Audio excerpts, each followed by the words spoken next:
Halo anak-anak kelas 4. Kita berjumpa kembali dalam pelajaran Bahasa Indonesia. Bagaimana kabarnya hari ini? Semoga kalian selalu dalam keadaan sehat dan tetap semangat selalu ya belajarnya. Nah, pada kesempatan kali ini sebelum kita sama-sama belajar untuk melanjutkan tema 4, Ibu mau mengajak kalian untuk membahas tugas latihan kemarin yang pada pertemuan sebelumnya sudah diberikan. Ayo, apakah kalian sudah mengerjakannya? Ibu harap kalian semua sudah mengerjakan ya. Silakan dibuka bukunya kembali, baik buku latihan maupun buku tematiknya yang tema 4. Nah, kita bahas bersama ya. Pada pertemuan sebelumnya ada 2 latihan, yaitu anak-anak diminta untuk membaca teks pada buku tematik tema 4 halaman 28 sampai dengan 29, lalu juga menonton video tentang semut dan belalang, dan juga ada beberapa pertanyaan. Nah, kita akan bahas bersama ya untuk jawaban dari pertanyaan tersebut. Dimulai dari teks yang halaman 28 sampai dengan 29.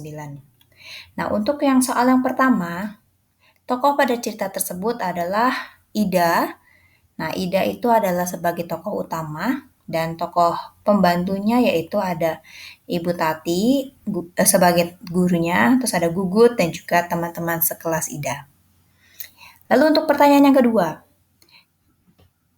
Ida, Gugut, dan teman-teman sekelasnya yang mengikuti ulangan matematika.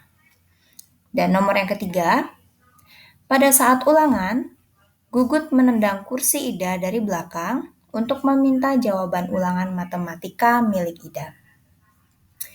Jawaban yang nomor 4, ketika Gugut meminta jawaban, Ida hanya menggelengkan kepala pelan tanpa menengok ke belakang. Selanjutnya nomor 5, Ida tidak mau membantu Gugut karena menyontek dan memberi contekan kepada teman adalah perbuatan tidak jujur dan bisa dianggap sebagai korupsi kecil-kecilan. Dan jawaban yang nomor 6, hal-hal baik yang bisa saya ambil ini dari segi ibu. Nanti kalau dari segi anak-anak ada pendapat yang lain dipersilakan ya. Jadi kalau yang ibu ambil hal baik dari cerita tersebut adalah sebaiknya belajar sebelum ulangan atau dipersiapkan dahulu, lalu tidak bertanya maupun menyontek jawaban milik temannya. Dan ketika kita mengalami kesulitan dalam menjawab, nah tetap berusaha mengerjakan dengan usaha kita sendiri. Seperti itu ya, jadi itu jawaban untuk pertanyaan dari teks halaman 28 sampai dengan 29. Jikapun ada beberapa yang berbeda ataupun agak mirip-mirip tidak apa-apa, itu kan dengan bahasa kalian sendiri. Kita lanjut ya untuk menjawab pertanyaan dari video yang berjudul Semut dan Belalang. Untuk pertanyaan yang pertama, judul cerita tersebut adalah Semut dan Belalang. Nomor 2, tokoh utamanya adalah semut dan juga belalang. Dan tokoh pendampingnya yaitu hewan-hewan di hutan. Contohnya kan di video tersebut ada burung, terus ada serangga, terus juga ada jerapah, ada tupai juga ya yang ada percakapan dengan belalang, dan mungkin juga ada beberapa hewan yang lainnya, tapi tidak dimunculkan dalam video tersebut. Nah, yang untuk pertanyaan nomor 4, sifat tokoh utama yaitu di sini ada belalang dan semut karena mereka yang paling sering diceritakan dalam video tersebut. Nah, untuk belalang itu memiliki sifat yang malas dan dia juga suka meremehkan orang lain atau meremehkan usaha orang lain. Dan sifat semut yaitu rajin dan juga tekun. Nah, untuk sifat tokoh pendamping bisa terlihat dari seekor tupai. Ya, karena tupai tersebut melakukan percakapan, kita bisa melihat bahwa sifat tupai tersebut tegas dan juga jujur. Terlihat dari ketika dia sedang beristirahat di dalam batang pohon dan merasa terganggu dengan suara belalang, dia dengan berani untuk menegur belalang bahwa memang suaranya tidak enak didengar dan minta mungkin belalang untuk bernyanyi di tempat yang lainnya agar tidak mengganggu.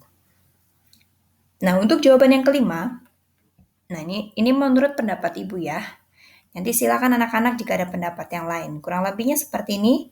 Menurut pendapat saya, semut adalah tokoh yang memiliki sifat yang rajin, tekun, dan bekerja keras. Dan belalang adalah tokoh yang memiliki sifat malas, meremehkan usaha orang lain, dan juga suka menunda-nunda. Nah, yang nomor 6, dari kita membaca atau kita mendengarkan dan juga menonton video tersebut dan juga kita tahu tentang sifat-sifat tokoh tersebut. Nah, inti cerita tersebut adalah ada kawanan semut yang rajin mengumpulkan persediaan makanan untuk menghadapi musim dingin yang akan tiba.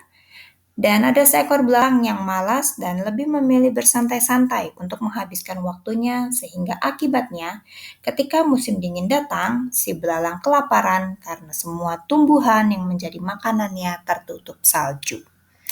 Nah, seperti itu ya. Jadi, jika anak-anak sudah bisa menjawab pertanyaan-pertanyaan dari video ataupun cerita tersebut, berarti anak-anak sudah bisa memahami isi cerita tersebut atau anak-anak sudah melakukan ulasan isi cerita tersebut.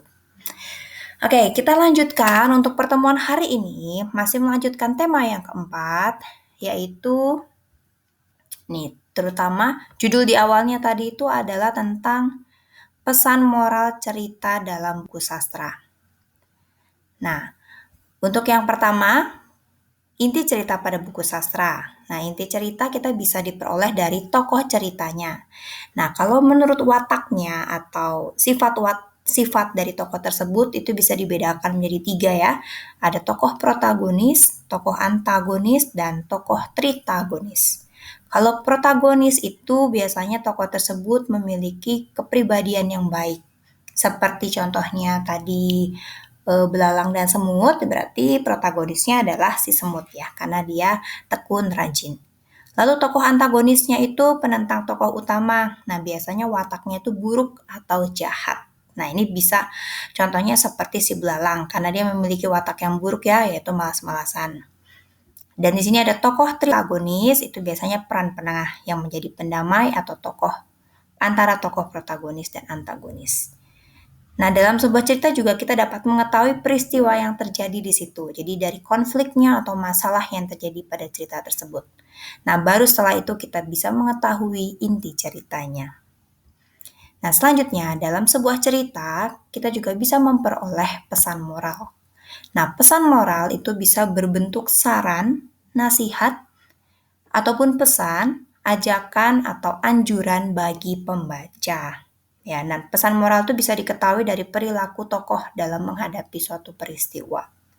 Nah, pesan moral ini dapat ditemukan dalam cerita secara tersurat atau secara langsung dan juga secara tersirat. Nah, tersurat sendiri itu artinya pesan yang disampaikan secara langsung diucapkan atau berupa tulisan. Jadi sudah langsung. Jadi baik berupa tulisan ataupun secara ucapan. Nah, kalau misalkan yang secara tersirat atau tidak langsung, itu maksudnya adalah pesan disampaikan secara tidak langsung atau tersembunyi di balik ucapan atau tulisan.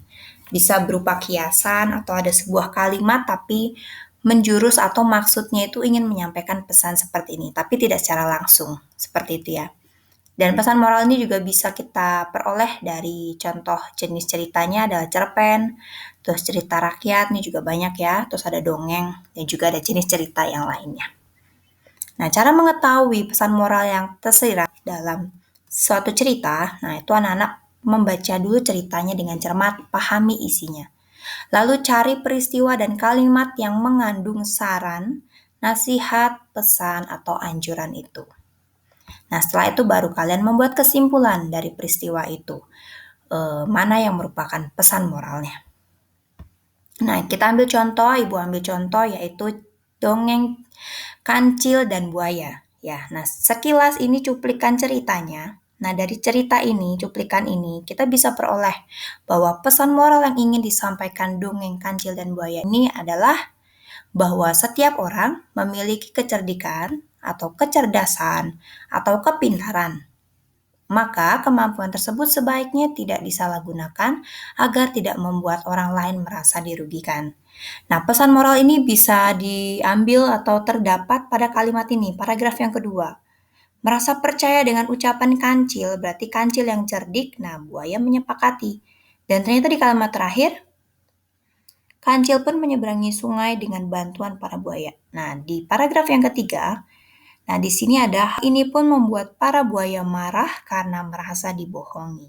Nah, jadi kan kancil punya kesepakatan dengan buaya, malah kancil dengan kecerdikannya yaitu membohongi atau tidak menepati janjinya kepada buaya tersebut. Nah, seperti itu. Jadi ini pesan moral kita bisa ambil dari kejadian yang terjadi pada peristiwa tersebut, baik dari tokoh-tokohnya atau dari percakapannya.